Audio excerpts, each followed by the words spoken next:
Hey, Law. About what you said before. When? You were telling me how there were things you wished you could have asked your dad. If you want, you can always come to me with your questions. What brought this on all of a sudden? Don't I already lean on you enough as it is? Still, there's plenty you would want to ask him if he was still alive, right? I mean, yeah, but I think you'll have a hard time answering any of them, if I'm being honest. How come? I mean, the stuff I want to ask him about is, like, how he met my mom and how he won her over. Stuff like that. Anyway, not really something you can help with, right? You're right. Sorry, Law. I can't even begin to imagine how to help with that. You're telling me.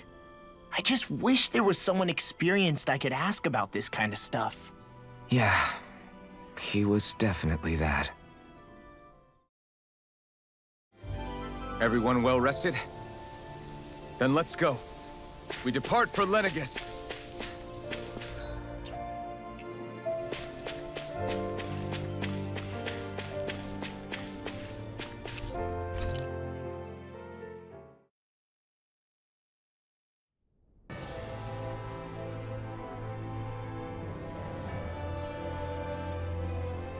Well, it's the moment of truth.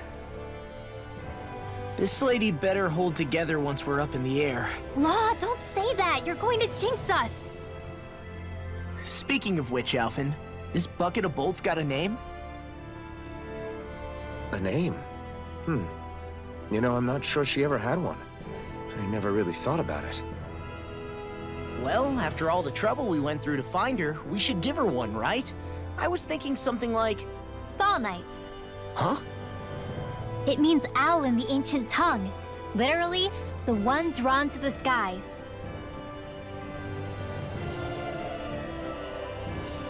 I like it. Sounds perfect for our little escapade. Not sure I'm completely convinced, but... well, it's as good a name as any. From now on, she'll be known as the Fall Knights. Okay, people. We have two goals. First, we need to get to Lenegis and make the Renans finally leave Dana alone. And then, we need to figure out the truth behind Shionne's thorns and find a way to save her. Sound good? All right, then let's go.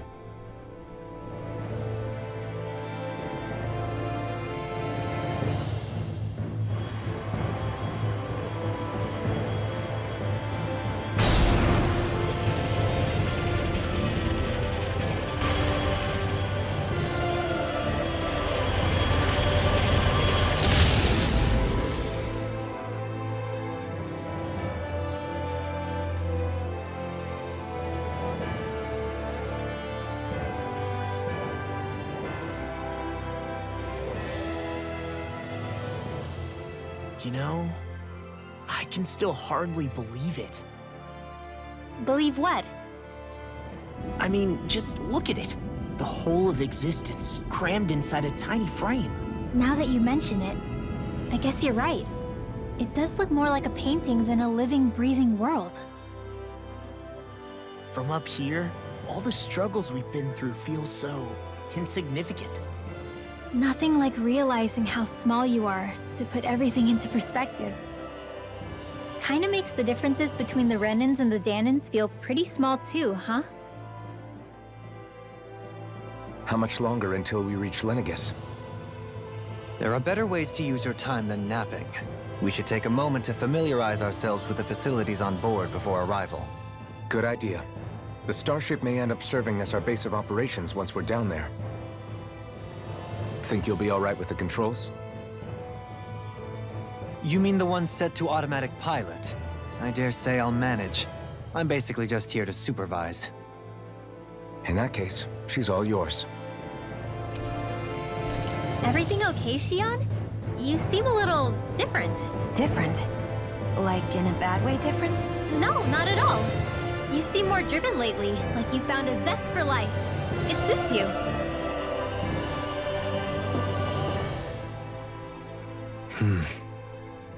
Is something wrong? No.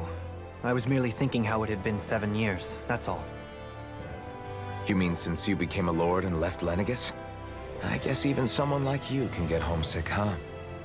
I am as prone to sentimentality as any other. Tell me, though, you too have a history with Lenegis. A traumatic one, no less. This trip will probably mean facing up to some difficult emotions.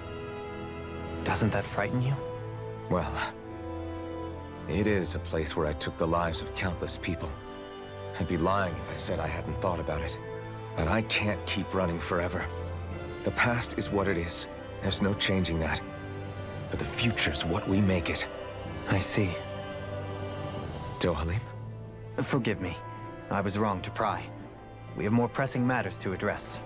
Come back and speak to me when you finish looking around the ship.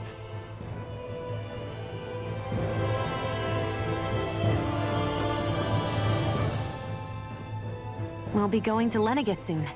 This must feel like a homecoming of sorts to you, huh? What was life on Lenegis like back then? You know, before you came to Dana. Let's just say, I don't have many happy memories. I've had thorns my whole life, for as long as I can remember. They called it treatment, but in truth, they were just using me as a guinea pig for their research. You mean, they experimented on you? That's right. All I was to them was a riddle to solve. They poked and prodded me, trying to figure out what triggered my thorns or changed the form they took. Day in and day out, every single day, one test after another. I'm still surprised they didn't try to dissect me. The look they gave me whenever one of them touched my skin. How could I forget it? Reeling from the pain, like I was a monster or something. Some existence, huh? A blight on any I touched, helplessly complicit in their pain. I thought things couldn't get any worse, but then they did.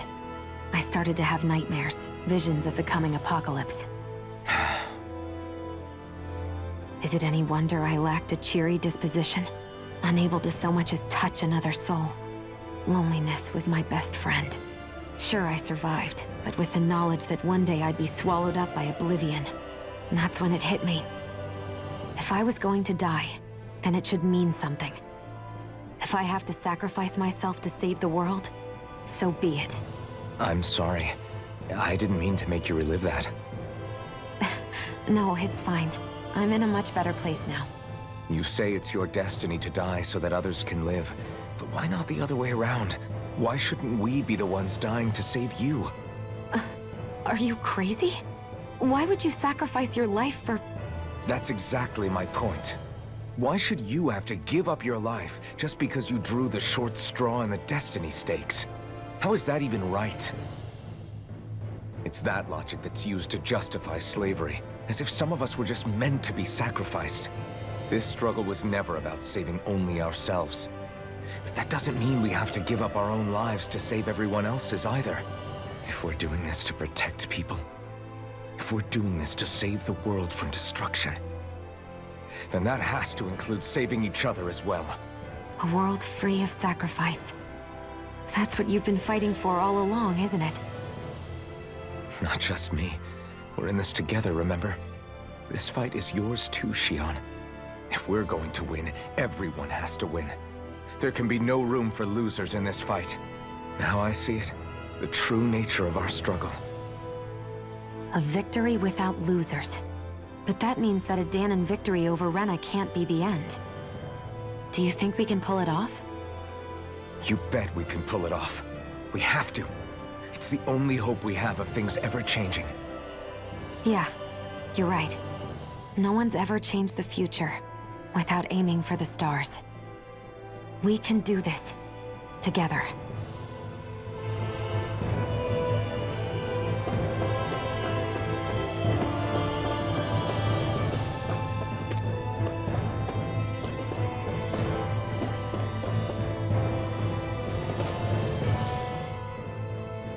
Hey, Alphen, listen to this! So Law and I were just talking and... Hey, shut up! What's got Law all flustered? Only that he's afraid of flying, the big baby. And after all that fuss he made about naming the ship, too. Hey, I never said I was scared. I just think it's, a little unsettling how we're going to be cruising through space in a glorified tin can. That's all. It's a starship, dummy. That's what it's supposed to do. I don't think there's anything strange about it. Well, maybe you're the one with the problem then. Guys. I'm no expert, but I think we can trust Renan technology. It got me to Dana in one piece, remember? Oh, that's a good point. If you think so, Alphen, it must be okay. Don't you agree, Law? Hard to argue with that, seeing how you hitched a ride in one of these things before, Alphen. It's just wrong, okay?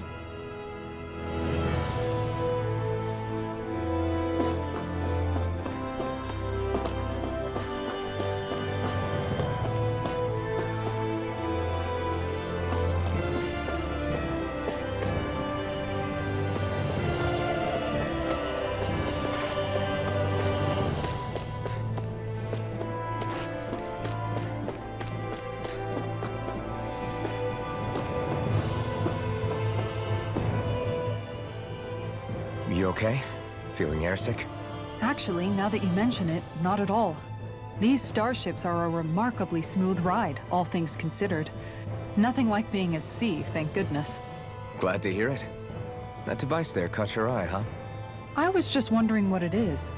It looks big enough to fit a person inside of it. It's a healing pod. It fixes injuries and illnesses. Oh, you don't say. Well, that should definitely come in handy if any of us get injured while we're down there. Alphen? Was it something I said? No, I was just thinking back to when I escaped Lenegis, that's all. What with the ceremony and losing control, I was a total mess. Naori laid me inside here. So, you're saying you got in this thing straight after escaping? But that'd mean you were inside for 300 years? Yes, it sounds crazy, I know. But don't even ask me why I stayed asleep all that time. That's definitely quite some lie-in, all right.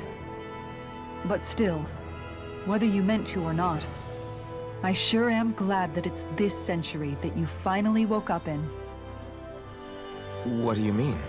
With the amount of fighting we've done, we would have never made it this far without you. And not only that, but... Alphen, can you recall back to what it is that I said to you? Back when we left Menancia? About the dream of coexistence, and needing to learn what it entailed? Of course. That's why you came with us, right?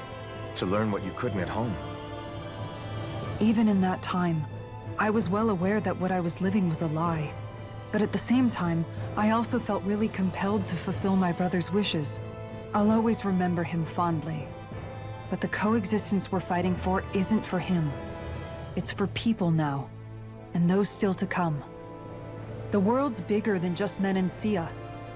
My dream is for all Danans, wherever they might be, to be free. If I've learned anything on this journey, it's that. And the one who brought me along was you, Alphen. I'll forever be grateful to you. Well, we're not out of this forest just yet. You should probably save your thanks. At least, until we've dealt with the Red Woman. I know. But whatever we find when we get down there, I'm through looking the other way. Kisara. Probably getting a little ahead of myself, huh? Let's take things one step at a time.